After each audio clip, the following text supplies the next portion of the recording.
Hello everyone, welcome back to our channel. If you are someone who are struggling between these two terms that are written in front of you, disinflation and deflation, after the end of this video, you will be completely uh, confusionless with respect to these two terms because we'll tell you what's the difference between these two terms which we end up using interchangeably at times. Now, before deep diving into the difference, let's talk about the similarity. So, similarity is that both of them are economic terms and they talk about the overall price level that is there in the economy, and that is where the similarity ends. Now, let's talk about disinflation first. So, disinflation is a phenomena which we use or which we basically talk about when there's a fall in the rate of inflation. So let's say पहले अगर हमारा inflation was 5%, but अब जो है inflation होता क्या है? Inflation होता है इंक्रीज इन प्राइसेस. ये 5% से 4% पे ड्रॉप कर गया. So this process will be known as disflation. कि हुआ क्या यहाँ पे कि पहले हमारी जो भी चीज थी वो 5% से बढ़ रही थी, बट अब वो 4% से बढ़ रही है. तो यहाँ पे जितनी तेजी से वो बढ़ रही है, जो उसका रेट था बढ़ने का वो कम हुआ है. तो दैट इज डिस्फ्लेशन. ठीक है, इसका मतलब ये नहीं है कि प्राइसेस पहले से कम होने लगेंगे. इसका मतलब ये है कि प्राइसेस अभी भी बढ़ेंगे बट उतने रेट से बढ़ेंगे नहीं. डिस्फ्लेशन एक बेसिकली टेम्पररी फिनोमेना होता है. वो क्यों होता है? जब there is a decrease in demand किसी चीज की कम हो जाए तो ऑब्वियसली चीजें सस्ती होने लगती हैं. प्रोडक्टिविटी बढ़ जाए, मतलब जो सप्लाई है पीछे से बहुत तेजी से बढ़ जाए. रिड्यूस्ड कॉस्ट ऑफ प्रोडक्शन, किसी चीज की कॉस्ट ऑफ प्रोडक्शन कम हो जाए, आप कोई सस्ता ऑल्टरनेटिव ढूंढ लो, तो उससे भी डिस्फ्लेशन हो सकता है ना.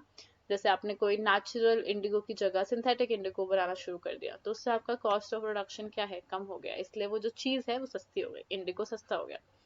Okay, now let's come to the other term which is deflation. So deflation basically यही है कि जब चीजें सस्ती होने लगे. तो पहले अगर for example if there is something which was of ₹100 और अब वो चीज जो है वो 99 की हो गई, तो मतलब कितना हुआ? 1% से आपका कम हुआ है. मीन्स 1% से आपका जो प्राइस कम हुआ है विच इज डिफ्लेशन. ये इन्फ्लेशन का उल्टा है. ठीक है, डिस्फ्लेशन में क्या हो रहा था कि इन्फ्लेशन का रेट कम हो रहा था, यहाँ पे प्राइस ही कम हो जाता है. डिफ्लेशन में एक्चुअली प्राइस कम होता है. So this is negative inflation, कि बल्कि महंगाई से क्या हो रहा है? चीजें उल्टी हो रही हैं, सस्ती हो रही हैं. ठीक है, महंगाई नहीं हो रही है यहाँ पे.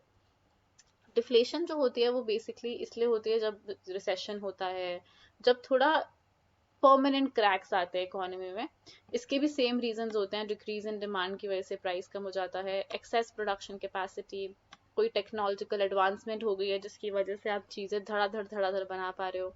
Contraction in money supply. Contraction in money supply ये है कि जो आपको पीछे से पैसे गवर्नमेंट दे रही थी वो गवर्नमेंट ने थोड़े कम कर दिए. अब किसी के पास पैसे नहीं है, जब कंट्रैक्शन हो जाएगा मनी सप्लाई का तो डिमांड अपने आप कम हो जाएगा. ठीक है, डिक्रीज इन डिमांड होगा. डिक्रीज इन डिमांड की वजह से ऑब्वियसली प्राइसेस गिरेंगे, जिसको हम क्या बोलेंगे? डिफ्लेशन. ओके, कॉन्सिक्वेंसेस क्या होते हैं डिफ्लेशन के? कि यार उसके बाद हम लोग जब भी, जैसे ही मैं डिफ्लेशन में आती हूँ तो मैं कंज्यूमर स्पेंडिंग कम कर देती हूँ. बिजनेस जो होते हैं वो इन्वेस्टमेंट करते हैं, बिजनेस भी अपनी इन्वेस्टमेंट कम कर देते हैं. और जो डेट होता है, जो भी मैंने लोन लिया होता है, जो लोन मैंने पहले 10,000 लिया है, अब मेरे को लग रहा है यार इसकी तो वैल्यू जो है बढ़ गई है, तो वो लोन जो है मेरे लिए बहुत मुश्किल हो जाता है पे करना. बिकॉज क्या चल रहा है कि मार्केट में 10,000 रुपये अरेंज करना बहुत ही डिफिकल्ट हो जाता है. बिकॉज अब जो प्राइस की वैल्यू है वो बढ़ गई है, मनी की वैल्यू है जो वो बढ़ गई है, बिकॉज मनी इतनी अवेलेबल नहीं है मार्केट में, because of these reason.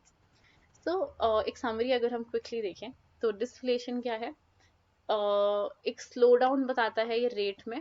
Rate बढ़ रहा है बट उतनी तेजी से बढ़ नहीं रहा, दैट इज डिस्फ्लेशन. माइल्ड फिनोमिना है, मतलब टेम्परेरी फिनोमिना है. जरूरी नहीं इसके कोई नेगेटिव कॉन्सिक्वेंसेज हो, रिसेशन आए या कुछ ऐसा है, ऐसा जरूरी नहीं है, जल्दी ठीक हो जाता है. डिफ्लेशन जो होता है वो बहुत स्ट्रांग होता है, वो एक थ्रेट होता है इकोनॉमी पे. गवर्नमेंट आरबीआई जो है वो इंटरवीन करती है अगर डिफ्लेशन हो रहा है तो. और this is associated with economic downturns और रिसेशन, कि भाई जब भी डिफ्लेशन आएगा तो हो सकता है कि वो रिसेशन की वजह से आया हो, या फिर वो एक बड़ा रिसेशन सिग्नल कर रहा हो कि मतलब आप एक रिसेशन में आने वाले हो. So we are done with this video. If you have any doubt with respect to this or anything other than this, you can definitely reach us out. We'll be very, very happy to help.